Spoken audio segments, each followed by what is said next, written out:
તો વિદ્યાર્થી મિત્રો, આજનો આપણો ટોપિક છે પ્રકરણ નંબર 7 યામ ભૂમિતિ. બોર્ડના પ્રશ્નપત્ર પરિરૂપ પ્રમાણેનો જે ગુણભાર છે આ પ્રકરણ નંબર 7 નો વિભાગ A માં એક પ્રશ્ન પૂછાય છે 1 ગુણ. એવી જ રીતના વિભાગ B માં બે પ્રશ્ન પૂછાય છે, બે દાખલા હોય છે એના 4 ગુણ, અને વિભાગ C માં પણ બે ના 6 ગુણ. અને વિભાગ D માં એક પણ પ્રશ્ન આ પ્રકરણમાંથી પૂછાતો નથી. માટે આ પ્રકરણમાંથી કુલ 5 પ્રશ્ન પૂછાય છે અને એનો ગુણભાર છે 11 માર્ક્સ. તો હવે આપણે આ પ્રકરણની અંદર કેટલી ઓછી મહેનતે અને કેટલા પ્રકારના દાખલાઓ કરીને અને 11 માર્ક્સને આપણે કવર કરી શકીએ એ માટેનો પ્રયત્ન કર્યો છે. સૌપ્રથમ પ્રકરણની શરૂઆતની અંદર પ્રકરણની અંદર આ 4 પ્રકારના સૂત્રોનો ઉપયોગ થાય છે, જેમાં સૌપ્રથમ સૂત્ર છે બે બિંદુ આપેલા હોય જે વચ્ચેનું અંતર શોધવાનું. ધારો કે બિંદુ P ના યામ x1 y1 છે, બિંદુ Q ના યામ છે x2 y2 છે. એ વચ્ચેનું જો આપણે અંતર શોધવું હોય તો એ માટેનું અંતર સૂત્ર છે PQ બરાબર વર્ગમૂળમાં x2 x1 નો વર્ગ પ્લસ y2 y1 નો વર્ગ. ત્યારબાદ એક નોંધ પાસે આપણે લખેલ છે કે જો બિંદુ P xy આપેલું હોય અને એનું ઉગમ બિંદુથી અંતર પૂછાયું હોય, બોર્ડની પેટર્ન દર વર્ષે આ પ્રકારનો પ્રશ્ન પૂછાય કે ઉગમ બિંદુથી અંતર પૂછ્યું હોય તો આ પ્રકારના પ્રશ્નની અંદર માત્ર આપણે ડાયરેક્ટ સૂત્ર મૂકી દેવાનું વર્ગમૂળમાં x2 y2. અને આ પ્રકારનો દાખલો પ્રકરણ 7 માંથી 1 માર્ક્સ ની અંદર પૂછાતો. તો ડાયરેક્ટ આ સૂત્ર. આગળ જોઈએ તો વિભાજન સૂત્ર.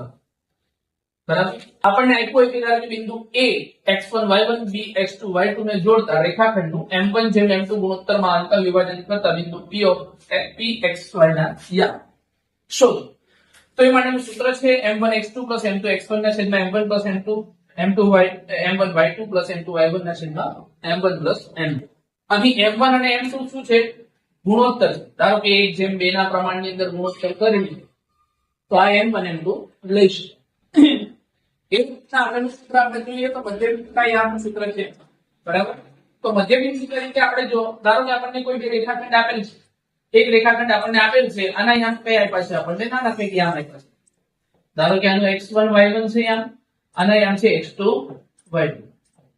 હવે આનું મધ્યબિંદુનું આપણે જો યામ શોધવા હોય તો મધ્યબિંદુના યામ માટેનું સૂત્ર આપણને મળે છે x1 x2 ભાગ્યા 2 y1 y2 ભાગ્યા 2. બસ આ 4 સૂત્રનો આપણે ઉપયોગ કરીને આ ચેપ્ટરની અંદર આપણે સફળતા મેળવીશું. આગળ જોઈએ વિભાગ A ની અંદર બોર્ડની પરીક્ષામાં પૂછાયેલ દાખલાઓની અંદર વાત કરીએ તો સૌપ્રથમ આપણને પૂછવામાં આવેલું છે કે બિંદુ M જેના યામ છે x અને y નું ઉગમ બિંદુથી અંતર. તો આપણે હમણાં જ વાત કરી ઉગમ બિંદુથી અંતર હોય તો એની માટેનું સૂત્ર આપ્યું હતું. ઉગમ બિંદુથી અંતર જ્યારે પણ આપણને પૂછવામાં આવ્યું હોય તો અહીંયા આગળ x અને y છે એટલે x2 y2 એનું વર્ગમૂળ. બરાબર છે, તો સીધું જ આપણને આ સૂત્ર છે, આમાં કઈ દાખલો ગણવાની જરૂર નથી. સેમ એ પ્રકારનો દાખલો આપણને બીજો આપ્યો છે કે બિંદુ P જેના યામ છે M N જેનું ઉગમ બિંદુથી અંતર આપણને પૂછ્યું છે. તો અહીંયા આગળ કશું ફેરફાર નથી કર્યો. અહીંયા આગળ જે રીતના યામ x અને y આપ્યા છે એ રીતના m અને n આપ્યા છે. તો x ને y ની જગ્યા ઉપર m અને n એટલે આપણે લખી શકીએ વર્ગમૂળમાં n નો વર્ગ વત્તા n નો વર્ગ. આ પ્રકારે આપણને કોઈ પણ આલ્ફાબેટ આપ્યા હોય, બરાબર, ધારો કે આપણને આપ્યું હોય કે બિંદુ x છે જેના યામ છે a b નું ઉગમ બિંદુથી અંતર શોધો, તો કોઈ ટેન્શન લેવાની જરૂર નથી. વર્ગમૂળમાં a નો વર્ગ વત્તા b નો વર્ગ. કોઈ પણ આપણને આલ્ફાબેટ આપે, આપણે આ રીતના એને સોલ્વ કરી શકીએ. નેક્સ્ટ આગળ જોઈએ તો આપણને એક માર્ક્સની અંદર બીજા રીતના દાખલો પૂછાઈ શકે છે કે બે બિંદુઓ આપેલા છે a અને b જેના યામ છે a બિંદુના યામ છે 0 6 b બિંદુના યામ છે 0 -2. આ વચ્ચેનું અંતર શોધો. તો આપણે હમણાં જ વાત કરી અંતર સૂત્રની. અંતર સૂત્ર a b અહીં a અને b બિંદુ આપ્યા છે એટલે બરાબર વર્ગમૂળમાં આને આપણે x1 y1 લઈ લઈએ અને આપણે x2 y2 લઈ લઈએ. સૂત્ર છે આપણું વર્ગમૂળમાં x2 x1 નો વર્ગ વત્તા y2 y1 નો વર્ગ. સૂત્રની અંદર આપણે કિંમત મૂકીએ, x2 છે આપણી જોડે 0, x1 પણ 0 એટલે 0 0 નો વર્ગ વત્તા y2 આપણી જોડે છે -2 માઇનસ y1 છે આપણી જોડે 6 એનો વર્ગ. આ પદ તો 0 થઈ ગયું એટલે આપણે કન્સિડર કરવાની જરૂર નથી. -2 -6 એટલે કે -8 એનો વર્ગ. -8 નો વર્ગ થશે 64 જ્યારે આપણે 64 નું વર્ગમૂળ કાઢીશું તો આપણને AB નું માપ પડશે AB બરાબર 8. તો અહીંયા આગળ આપણને અંતર કેટલું મળે છે તો જોઈ લો 8 મળે છે. તો બે બિંદુ વચ્ચેનું અંતર 8. આ અંતર સૂત્રનો ઉપયોગ કરીને આપણે આ રીતના પ્રકરણ સોલ્વ કરીશું. નેક્સ્ટ આગળ જોઈશું. સેમ એ રીતના એક માર્ક્સની અંદર ફરી દાખલો પૂછાય છે કે બિંદુ આપેલા છે એમના મધ્ય બિંદુ. તો મધ્ય બિંદુનું સૂત્ર છે આપણી જોડે, બરાબર. ધારો કે આપણે આને x1 અને x1 y1 કન્સિડર કરીએ અને x2 y2 કન્સિડર કરીએ, બરાબર. તો મધ્ય બિંદુ શોધવા માટે આપણી જોડે સૂત્ર છે x1 x2 ભાગ્યા 2 અને y1 y2 ભાગ્યા 2. આ સૂત્રનો આપણે ઉપયોગ કરીશું એટલે આપણને મધ્ય બિંદુ મળી જશે. ચાલો આપણી જોડે x1 કેટલા છે 1, x2 કેટલા છે 3 ભાગ્યા 2. એવી જ રીતના y1 કેટલા 1, y2 3 ભાગ્યા 2. 3 ને 1 4 ના છેદમાં 2. એવી રીતના અહીંયા લખશે 3 ને 1 4 ના છેદમાં 2. બરાબર છે. 3 ના છેદમાં 2 4 ના છેદમાં 2 એટલે 2 2 4 2 2 4. તો મધ્ય બિંદુના યામ આપણને કેટલા મળે છે 2 2. ચેક કરીએ મધ્ય બિંદુના યામ આવે, બરાબર. એટલે આ પ્રકારનો દાખલો આપણને પરીક્ષાની અંદર પૂછાઈ શકે. નેક્સ્ટ આગળ જોઈશું. હા, આ એક બીજી બોર્ડનો મોસ્ટ આઈએમપી દાખલો કે બોર્ડને સૌથી વધારે પ્રિય છે કે તમને કોઈ પણ બિંદુ આપ્યું છે, બરાબર, અને કોઈ પણ બિંદુ આપ્યા પછી તમને બિંદુનું y અક્ષ થી લંબ અંતર પૂછ્યું છે. હંમેશા યાદ રાખવાનું કોઈ પણ દિવસ અંતર આપણે માઈનસમાં હોય નહીં. કોઈ બી દિવસ અંતર માઈનસમાં હોય જ નહીં, અંતર ધન જ હોય. તો અહીંયા આગળ તમને y અક્ષ થી લંબ અંતર પૂછ્યું છે એટલે આપણે y અક્ષ થી લંબ અંતર પૂછ્યું એટલે આપણે ચેક કરવાનું એનો x યામ, બરાબર. ધારો કે આનો x યામ કેટલો છે તો એનો x યામ છે -3. પણ માઈનસમાં અંતર ના હોય એટલે આપણો જવાબ આવશે માનાંકમાં મૂકી દે, માનાંકમાંથી કાઢી એટલે 3. એટલે અહીંયા આગળ આપણો જવાબ આવશે 3. આ જ પ્રશ્ન જો તમને પરીક્ષક પૂછે કે ભાઈ -3 8 આ બિંદુ છે એનું x અક્ષથી લંબ અંતર પૂછ્યું હોય, x અક્ષથી, તો આપણને જો x અક્ષથી પૂછ્યું હોય તો આપણે શું જોવાનું, આપણે જોવાનું એનો y યામ. આ દાખલો જો x અક્ષથી પૂછ્યો હોય તો એનો y યામ કેટલો છે 8. તો આનો જવાબ આવશે આપણે 8. બરાબર છે. એટલે આમાં કોઈ જાતની ગણતરી કરવાની થતી નથી, ડાયરેક્ટ આપણે જોઈને એને સોલ્વ કરી શકીએ. આગળ જોઈએ તો એક નવો કોન્સેપ્ટ છે સમાંતર બાજુ ચતુષ્કોણ છે. PQRS ના શિરોબિંદુઓ આપેલા છે તો y ની કિંમત શોધો. આપણે એક સમાંતર બાહુ ચતુષ્કોણ ફોર એક્ઝામ્પલ જોઈએ. આ આપેલું છે આપણને સમાંતર બાહુ ચતુષ્કોણ. નામ આપી દીધા છે P, Q, R અને S. P બિંદુના યામ છે આપણા 2 અને 4, Q બિંદુના યામ છે 0 3, R બિંદુના યામ છે 3 6 અને S બિંદુના યામ છે આપણી જોડે 5 અને 2.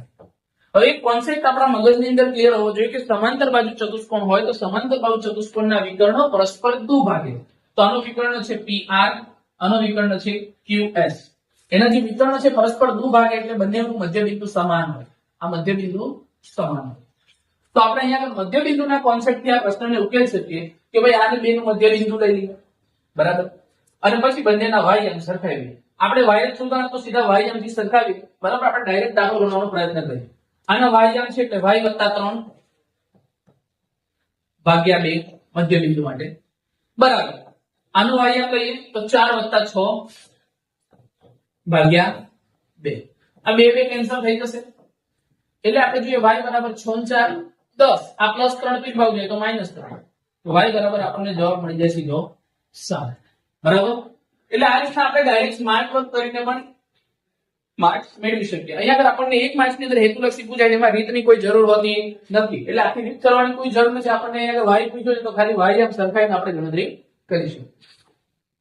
આગળ જોઈએ. હવે આ દાખલા છે 2 માર્ક્સની અંદર પૂછાઈ શકે એવા દાખલા, બરાબર, કે બિંદુ P અને Q થી સમાન અંતરે આવેલું હોય તેવું y અક્ષ પરનું બિંદુ શોધો. અહીંયા આગળ કોઈ જ જાતની કોઈ માથાકૂટ કરવાની જરૂર નથી. આપણને એટલી વસ્તુ ખબર હોય જોઈએ કે ધારો કે બિંદુ P છે, બિંદુ P ના યામ છે 6 અને 5. એવી રીતના અહીંયા આગળ બિંદુ Q આવેલું છે, બિંદુ Q ના યામ છે -4 અને 3. આનાથી સમાન અંતરે આવેલું હોય તેવું y અક્ષ પરનું બિંદુ. હવે શું y અક્ષ પરનું બિંદુ કીધું છે ને એટલે એનો x યામ 0 હોય એવું યાદ રાખવું પડે આપણે, બરાબર. માની લઈએ કે અહીંયા આગળ એ બિંદુ છે બંનેથી સમાન અંતરે આવેલું છે. એ બિંદુ છે આ બંનેથી સમાન અંતર આવે તો એ બિંદુનો જે x યામ છે 0 હશે અને y યામ કંઈક હશે. બરાબર છે. હવે બસ આપણને ખબર પડી ગઈ. હવે આ બેનું અંતર અને આ બેનું અંતર સરખું છે માટે આપણે અંતર સૂત્રનો ઉપયોગ કરવાનો અને PA બરાબર QA આ સૂત્રનો ઉપયોગ કરીને સોલ્યુશન આપશું અંતર સૂત્રની મુજબ તો આપણને સીધો y અક્ષ y અક્ષ પરનું બિંદુ જે છે આપણને મળી જશે. બરાબર. એટલે અંતર સૂત્ર સીધો આની અંદર લગાવવાનું. બરાબર. એટલે આ સમજો. આગળ જોઈએ તો બિંદુ આપણને PQ વચ્ચેનું અંતર અહીં આપી દીધું છે. હવે તો અંતર આપી દીધું તો y ની કિંમત શોધો. બરાબર. આપણને બે માર્ક્સ મળેલા મોસ્ટ એમ્પી દાખલાની અંદર કન્સિડર થાય છે. ધારો કે હું આને લઈ લઉં છું x1 y1 આને લઈ લઉં છું x2 y2. બરાબર. તો અંતર સૂત્રનો ઉપયોગ કરીએ કે PQ બરાબર વર્ગમૂળમાં x2 - x તો હું ડાયરેક્ટ લખું છું. બરાબર છે.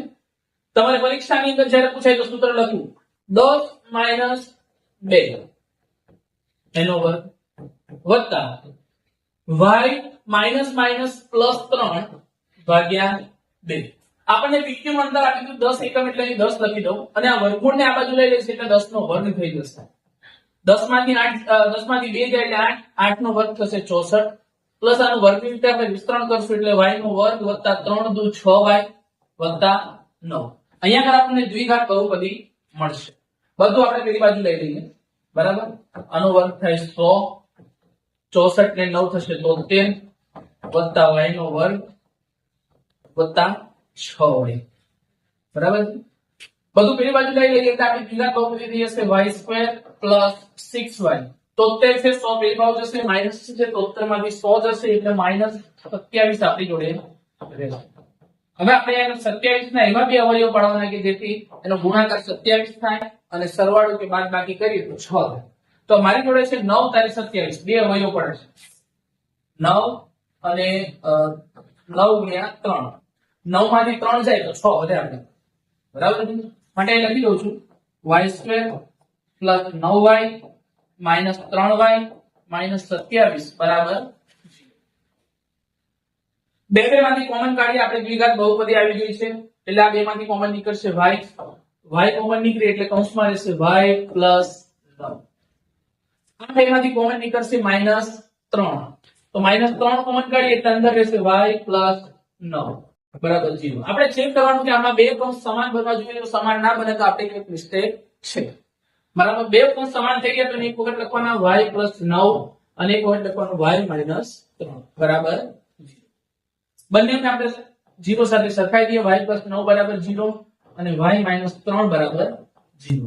y બરાબર +9 પેલી બાજુ જાય તો કેટલા થઈ જશે -9 એટલે y નું એક મૂલ્ય મળ્યું -9 અને -3 પેલી બાજુ જશે તો +3 એટલે y નું બીજું મૂલ્ય આપણને મળે છે 3.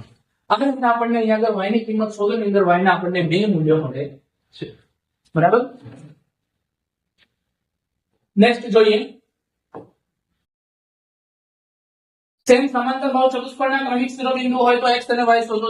જે સમાંતર બાહુ ચતુષ્કોણનો કોન્સેપ્ટ છે એ જ કોન્સેપ્ટ ઉપર ફરી એક વખત ધારો કે આપણને આ સમાંતર બાહુ ચતુષ્કોણ આપ્યો છે હું નામ નથી આપ્યું તો લખી દઉં a b c અને d. a બિંદુના યામ છે 1 2 b બિંદુના યામ છે 4 અને y c બિંદુના યામ છે x 6 d બિંદુના યામ છે 3 અને 5. હવે આપણને x અને y શોધવા કીધું છે એટલે આપણને ખબર હોવી જોઈએ કે સમાંતર બાજુ ચતુષ્કોણના જે વિકર્ણો છે એ વિકર્ણો પરસ્પર દુભાગે એટલે એનું મધ્યબિંદુ સમાન થાય. તો અહીંયા આગળ તમે વિકર્ણ AC નું મધ્યબિંદુ અને વિકર્ણ BD નું મધ્યબિંદુ બરાબર મધ્યબિંદુ સૂત્રની મદદથી આ કરશો અને x અને y આમ આપણે સરખાવી દઈશું એટલે આપણને x અને y નું મૂલ્ય મળી જશે. બરાબર.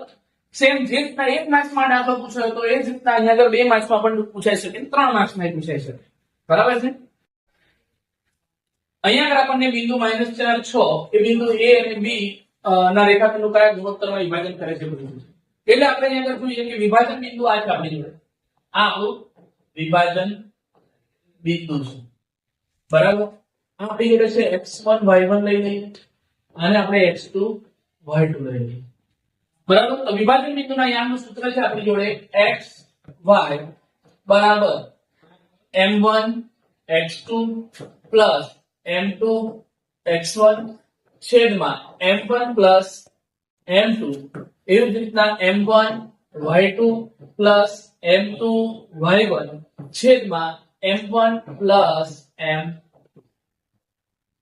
અહીંયા આગળ આપણે m1 અને m2 નો ગુણોત્તર શોધવાનો હોવાથી આપણે કોઈ પણ એક જ યામને સરખાવી દઈશું. બરાબર છે? એક યામને સરખાવીએ એટલે x ની કિંમત મૂકીએ બરાબર m1 x2 plus m2 x1 છેદમાં m1 પ્લસ m2. x એટલે કેટલા છે? વિભાજન બિંદુનો x યામ -4. m1 x2 આપણી જોડે છે 3 પ્લસ m2 x1 આપણી જોડે છે -6 છેદમાં m1 પ્લસ m2. અહીંયા આગળ આપણે શું કરશું? m1 m2 નાની જોડે ગુણી દઈશું એટલે અહીંયા આગળ થશે -4m1 -4m2 બરાબર 3m1 -6m2 plus minus minus 6m2. હવે m2 વાળા એક બાજુ ને m1 વાળા એક બાજુ એટલે -6m2 આ બાજુ લઈ આવે એટલે +6m2 થઈ જશે. -4m2 એવા ને એવા રવા દઈએ. 3m1 તો અહીંયા આગળ ઓલરેડી છે. -4m1 પેલી બાજુ જશે તો +4m2.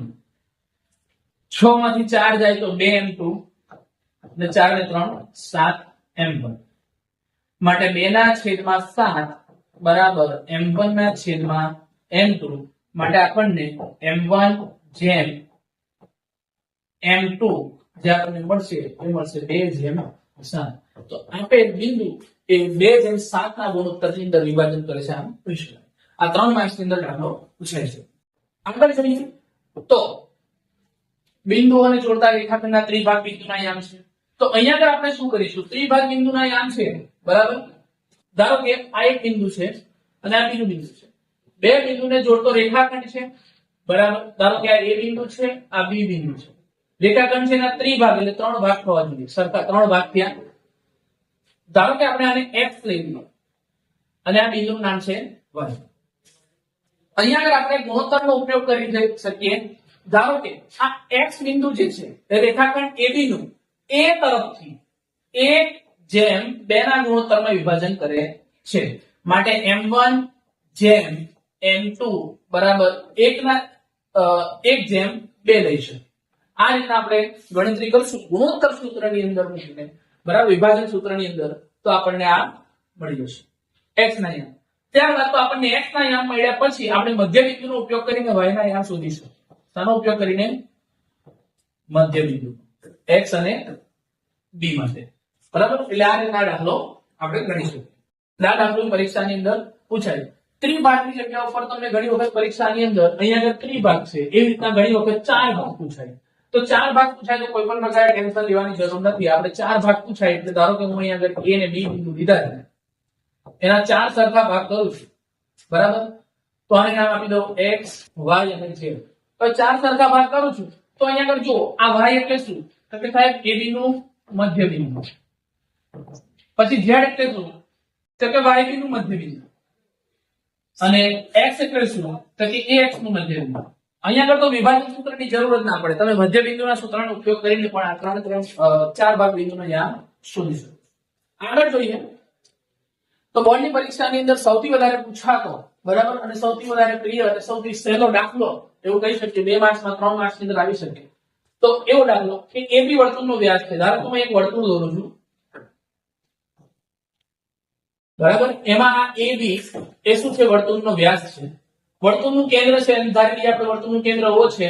એના યામ છે 2 - 3 અને B બિંદુના યામ છે 1 અને 4. તો બિંદુ A ના યામ શોધો. તો અહીંયા તમે જુઓ વર્તુળનો વ્યાસ છે તો વર્તુળનું કેન્દ્ર શું છે? વ્યાસનું મધ્ય બિંદુ કહેવાય. માટે અહીંયા આગળ મધ્ય બિંદુનો સૂત્રનો ઉપયોગ કરી શકીએ. મધ્ય બિંદુના યામ નો સૂત્રનો ઉપયોગ કરીએ. ધારો કે A ના યામ લઈ લઈએ આપણે x1 અને y1. આ આપણી જોડે છે x2 y2 બરાબર. તો સૂત્ર આવે x1 + x2 ભાગ્યા 2 y1 + y2 ભાગ્યા 2. મધ્ય બિંદુ આપણું છે O. એના યામ છે કેટલા છે? 2 અને -3.